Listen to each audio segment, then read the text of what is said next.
आज की वीडियो में हम बात करेंगे conservative force and non conservative force की, या इसे हम संरक्षी और असंरक्षी बल भी कहते हैं।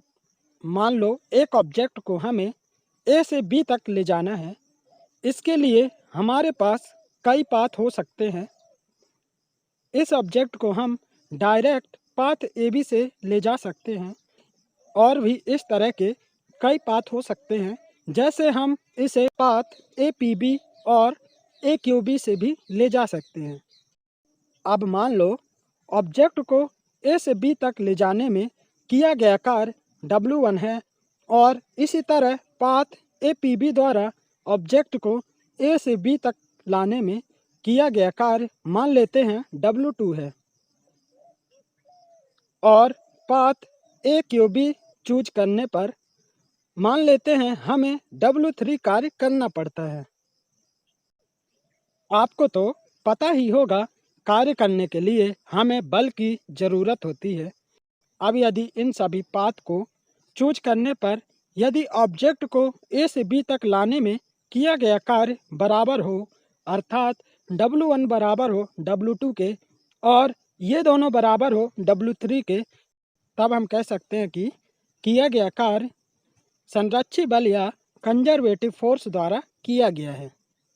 अतः संरक्षी बल या कंजर्वेटिव फोर्स वह बल है जिसके द्वारा किसी कण को एक बिंदु से दूसरे बिंदु तक लाने में किया गया कार्य कण के मार्ग पर निर्भर नहीं करता, बल्कि संरक्षी बल द्वारा किन्हीं दो बिंदुओं के बीच किया गया कार्य केवल कण की प्रारंभिक तथा अंतिम स्थितियों पर निर्भर करता है। और संरक्षी बल द्वारा एक पूर्ण चक्कर में किया गया कार्य शून्य होता है। चलिए मान लो ऑब्जेक्ट को पाथ ए पी बी द्वारा ऊपर ले जाते हैं, और साइन कन्वेंशन से हम ऊपर की ओर जाने पर धनात्मक कार्य मानेंगे, और जब ऑब्जेक्ट नीचे आता है तब हम उसे ऋणात्मक कार्य मानेंगे। अब ऑब्जेक्ट को ए से बी तक ले जाने में किया गया कार्य WAPB धनात्मक होगा, और जब ऑब्जेक्ट को बी से ए तक लाते हैं उस समय किया गया कार्य WBQA ऋणात्मक होगा। और इस तरह से ऑब्जेक्ट को ए से बी तक ले जाते हैं और पुनः बी से ए तक ले आते हैं, और ऑब्जेक्ट का एक चक्कर पूरा हो जाता है। अब यदि ऑब्जेक्ट पर किया गया कार्य संरक्षी बल या कंजर्वेटिव फोर्स द्वारा हो तो उस समय कार्य WAPB बराबर होगा कार्य WBQA के। अब यदि इसे यहाँ पर ट्रांसफ़र कर दें तब WAPB plus WBQA equal to 0 मिलेगा।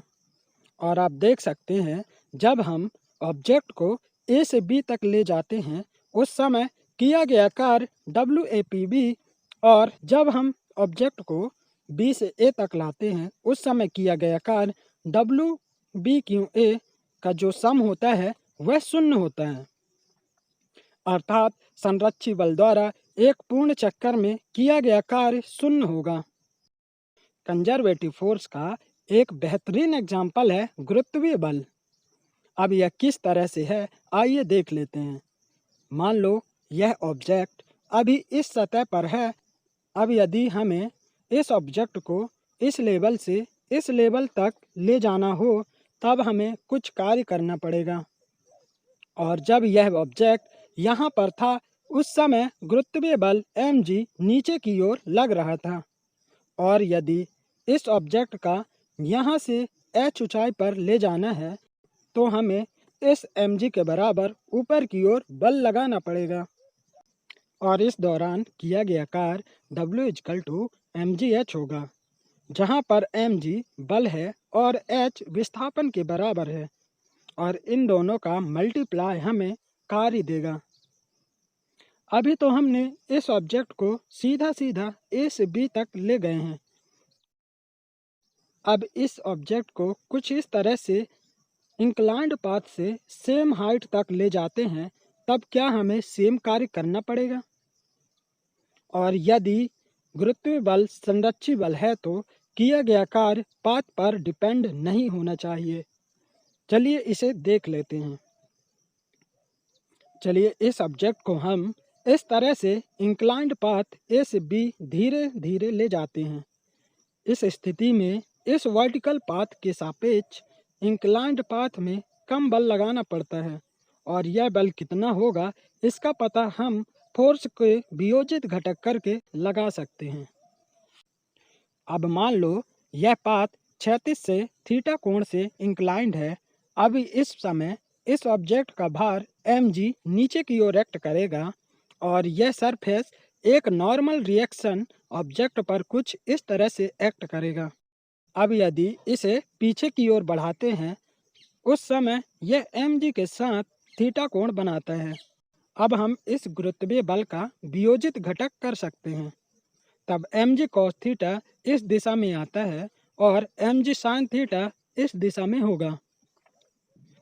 अब आप देख सकते हैं हमें केवल mg sin थीटा के बराबर बल इस दिशा में लगाना होगा ताकि ऑब्जेक्ट को A से B तक ले जा सकें और यह हाइट BC तो सेम h के बराबर होगी।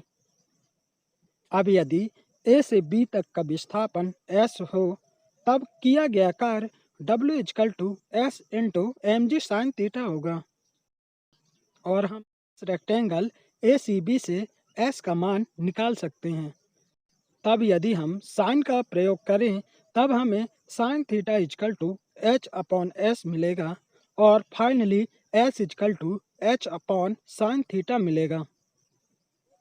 अब यदि इस S का मान यहाँ पे रख देते हैं तब हमें कार्य W mgh मिल जाता है और आप देख सकते हैं हमने जब ऑब्जेक्ट को A से B तक वर्टिकल पाथ से ले गए थे उस समय किया गया कार्य mgh था और जब हम उसी ऑब्जेक्ट को इंक्लाइंड पाथ से ले जाते हैं तब भी किया गया कार्य mgh होता है।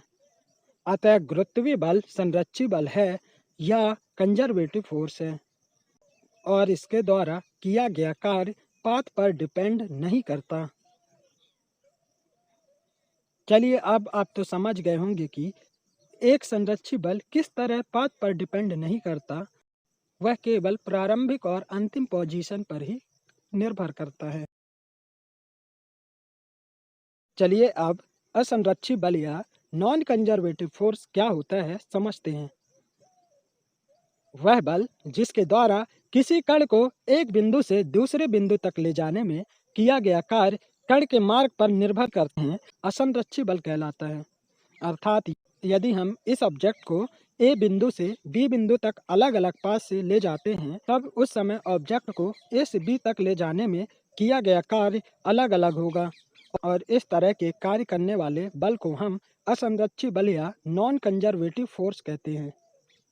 और यदि इस असंरक्षी बल द्वारा किसी ऑब्जेक्ट को गतिमान कराते हैं उस समय ऑब्जेक्ट यदि एक पूरा चक्कर लगाता है अर्थात ऑब्जेक्ट गति करते हुए पुनः अपनी प्रारंभिक स्थिति में आ जाता है तब ऑब्जेक्ट की गतिज ऊर्जा कम हो जाती है।